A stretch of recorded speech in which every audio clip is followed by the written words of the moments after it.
back at our home track, Laguna Seca. The last time we were here was during our California Gold Rush epic adventure. We set 5 track records in 5 days. As all of you know, the lap record got broken a few weeks ago. And when that happened, the Czinger team got energized.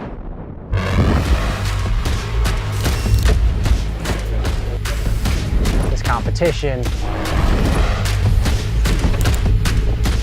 this striving for excellence, that's been great motivation.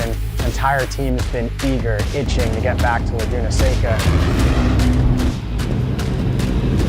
And today, we're here to see just how fast this American hypercar can go.